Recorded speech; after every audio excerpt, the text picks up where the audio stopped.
你的提问充满了对中国的偏见和所谓不知道从什么地方来的傲慢，我是完全不能接受的。I have to say that your question is full of prejudice and against China and arrogance, where I don't know where that come from.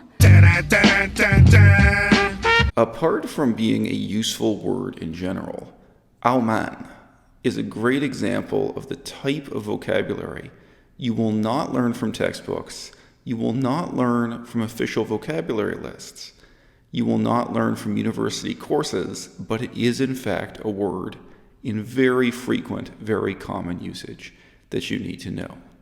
So this word is not found in the HSK list, and most of the textbooks used in university programs are directly based on the HSK vocabulary list, and it's also not found in the TOEFL vocabulary list, the Taiwanese competitor to HSK.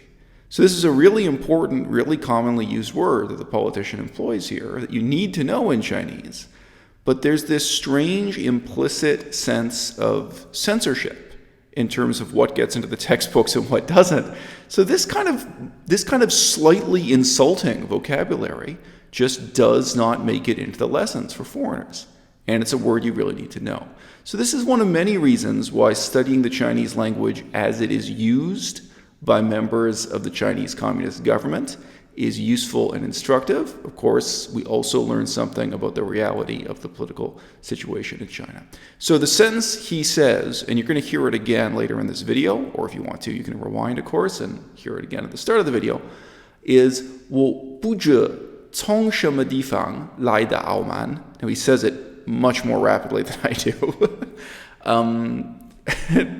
This arrogance, like, I don't even know where it's coming from. And structurally, the part of that sentence that's difficult for a foreigner to remember is the use of lie. So, from where, from what place it's coming. 从什么地方来, we would naturally tend to leave out the lie. And of course, if you're a beginner in Chinese, it is a little bit strange to us that 傲慢 is at the very end of the sentence, but the more you speak, read, and write Chinese, the more normal that starts to seem. So a very simple sentence in terms of how people actually use 傲慢in spoken Chinese.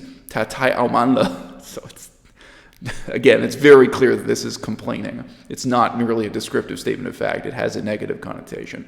You can pair 傲慢 with 对. You can say something like 他对我们太傲慢了 or something like this. 他对我很傲慢. I searched around the internet and I found that type of sentence construction was only appearing in textbooks, was only appearing in lessons given to foreigners, and that Chinese people themselves were not using it, at least not in written speech on the internet. So this is another way in which textbooks and official word lists, official vocabulary lists, can be misleading in terms of how people actually use the language. No reason for it.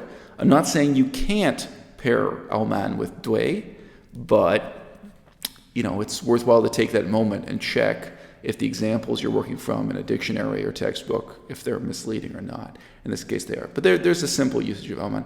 And here's a slightly more literary-sounding example. This comes from a newspaper article.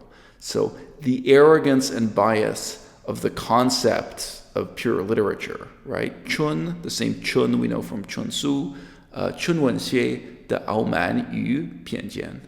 There are no shortage of concerns about China's treatment of human rights advocates, such as the Hong Kong booksellers. Given these concerns, why is Canada pursuing closer ties with China? How do you plan to use that relationship to improve human rights and security in the region? And did you specifically raise the case of the Garretts during your discussions with the Foreign Minister today? I want to make a response to the questions asked by this journalist about China. 你的提问充满了对中国的偏见。 Most of these official statements from the Chinese government are using level 1 vocabulary most of the time. They state their meaning very plainly in very plain language. So beginner and intermediate students really can start learning by studying what's going on in the world's most densely populated dictatorship and tyranny at a pretty early stage development in language. So here's Tiwen. Tiwen, this could have been the first word you ever learned in the classroom, because teachers tend to use it quite a lot. It's a complex sentence that it appears in, though. So, 你的提问对中国, I just remind you that normally you're going to be pairing the verb 提问 with 想. So, 没有人向她提问. Nobody had any questions for her. There wasn't anybody who asked her any questions. This is the kind of construction you would expect, but here in a more complex sentence, we have 对, but it's not a question being asked to China. So the function of 对 here is completely different from the level 1 use of 想. 你的提问充满了对中国的偏见。 When you break it into pieces, this sentence is not too hard, not even for a beginner. 偏见 that I've highlighted in red at the end of the sentence, this is prejudice, bias, very negative word, very negative connotations. Sometimes in English we describe something as being biased in a very neutral or even scientific sense. No. This is a word with lots of negative connotations. However, the other crucial word here that effectively functions like a verb in the sentence is 充满, right? So 你的提问充满了对中国的偏见, right? Your question is brimming with contempt. Your question is permeated with prejudice. But the interesting thing is that 充满 normally has a positive connotation. It can be used with positive or negative connotations, but it is more frequently found in sentences like, being full of joy, full of hope, full of optimism, full of laughter.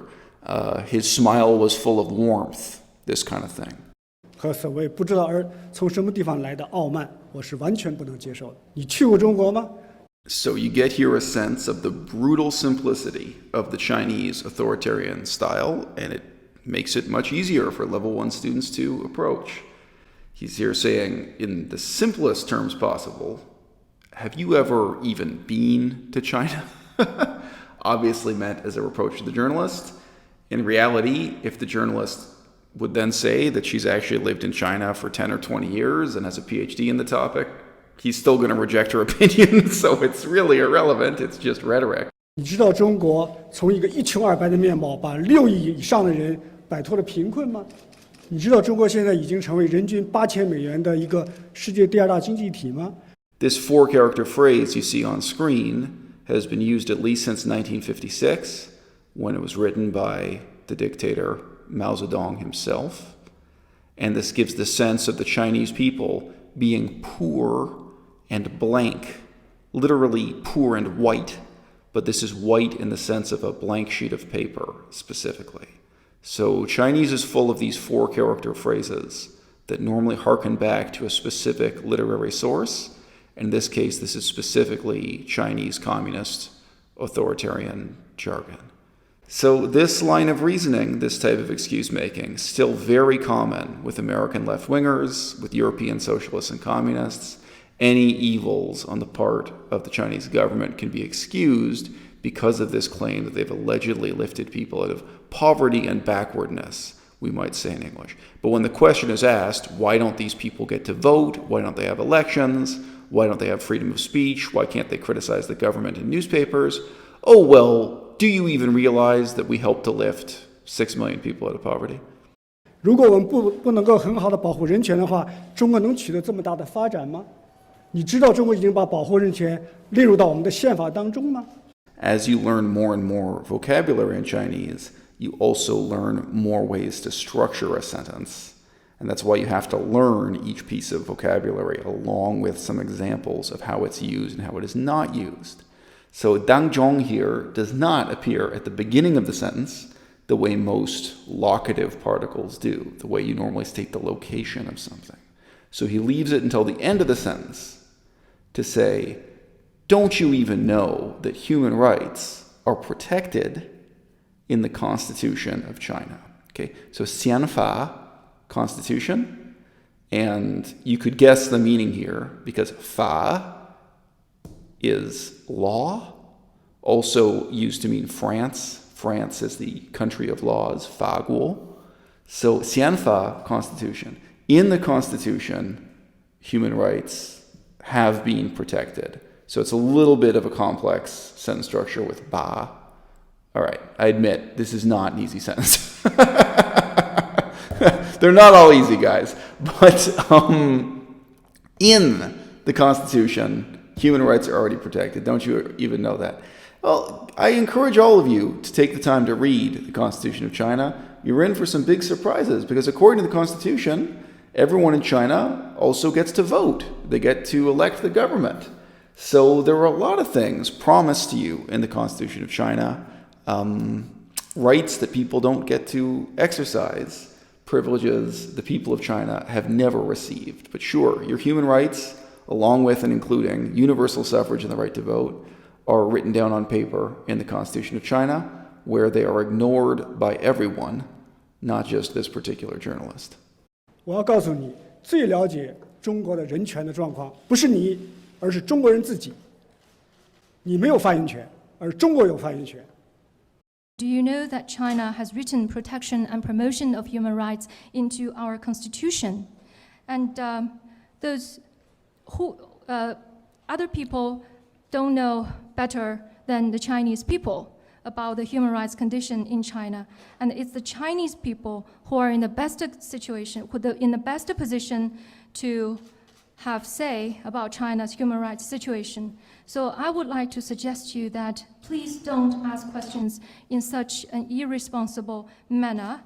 And we welcome goodwill suggestions, but we reject groundless or unwarranted accusations.